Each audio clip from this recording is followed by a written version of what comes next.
Good morning, all. Let's start today with the second part of our chapter 3. The first part we have already done, that is his first flight. So, his first flight is related to the first flight of the small bird, the young bird, who overcomes the fear and becomes courageous and achieves success. And the second part is about Black Aeroplane, and I would not give any introduction to this story because it's very interesting. Let's see what happens at the end of it. So, the Black Aeroplane. The moon was coming up in the east behind me, and stars were shining in the clear sky above me. So, you have to remember such words for your 1-marker MCQs and all, that the moon was coming up in the east behind me, stars in the clear sky above me. There wasn't a cloud in the sky, so it means the sky was clear.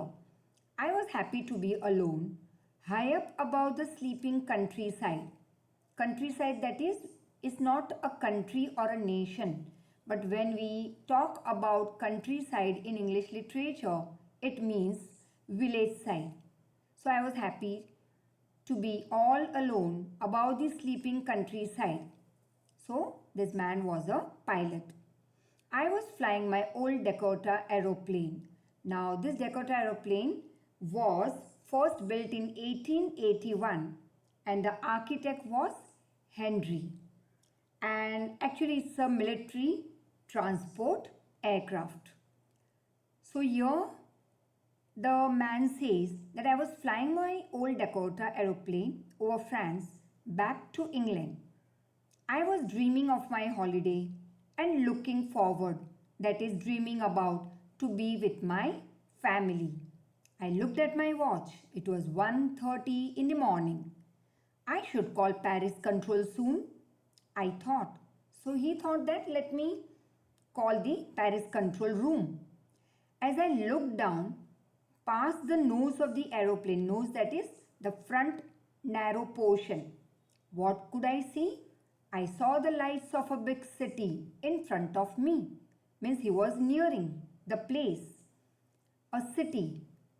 I switched on the radio and said, Paris control Dakota DS 088 here. Can you hear me? I am on my way to England, over. And the voice from the radio also answered me immediately. DS 088, I can hear you. You should, that is you ought to turn 12 degrees west now. DS 088, over. So the pilot was given the instruction by the control room to turn a bit, that is 12 degrees towards west. And then the connection was cut off. Now it so happened that the pilot says, I checked the map and the compass. You must be knowing the compass that shows you the direction. Then I switched over to my second and last fuel tank. So how many tanks were there? Naturally 2. And the second one, that is the last fuel tank it was that he had. And turned the Dakota 12 degrees west towards England. I will be in time for breakfast, I thought. A good big English breakfast. Everything was going so very well. It was an easy flight for the pilot.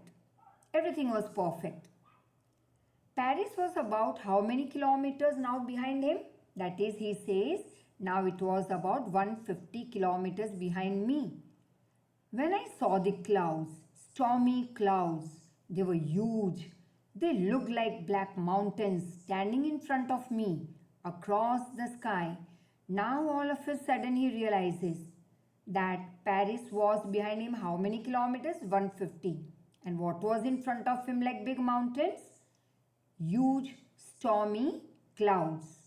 I knew I could not fly up and over them because that was risky and he couldn't see anything. So he couldn't jump over those black mountains, stormy winds. I knew again that I didn't have enough fuel to fly around them to the north or south.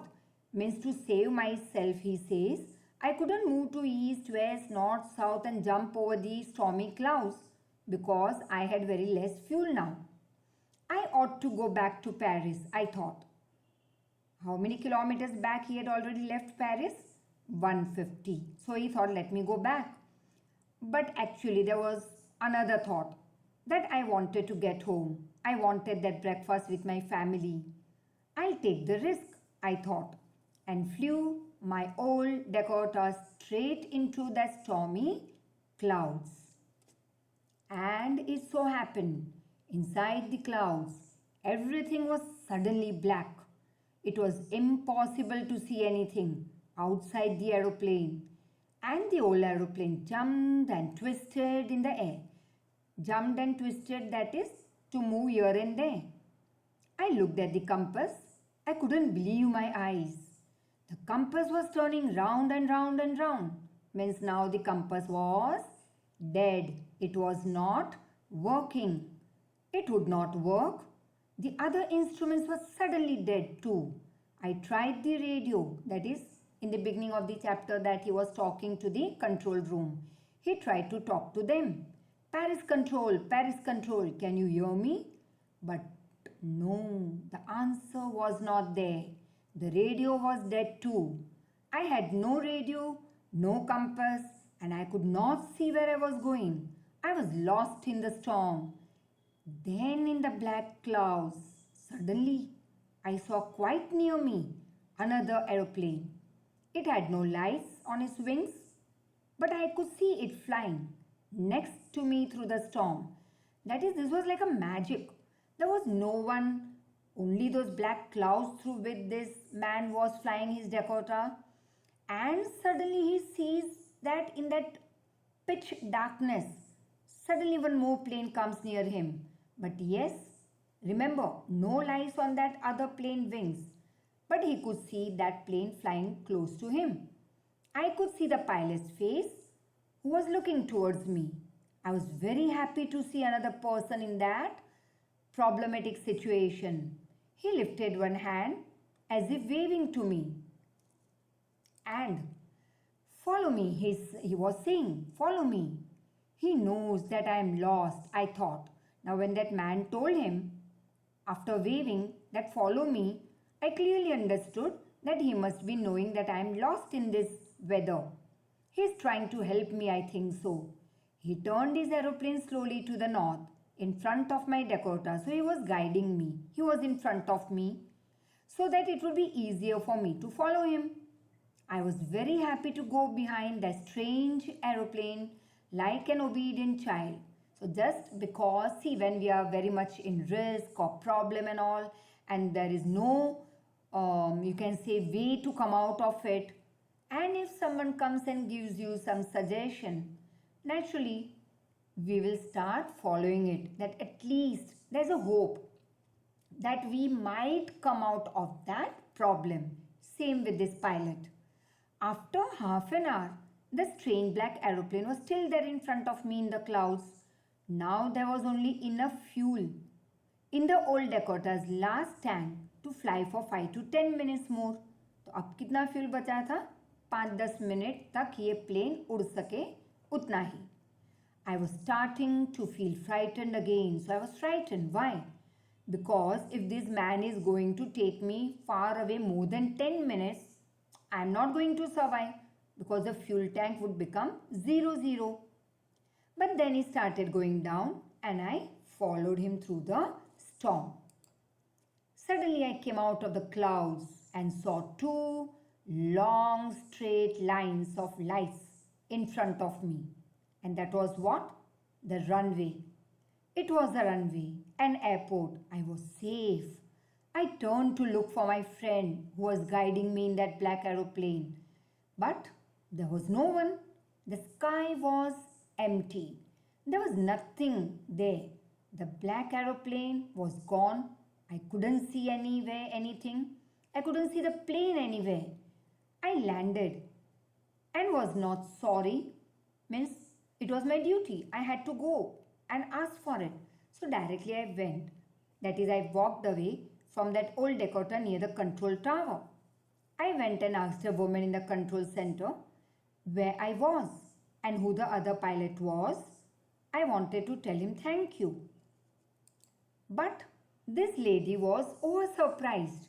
She looked at me very weirdly, that is strangely, or maybe there was a question mark on her face.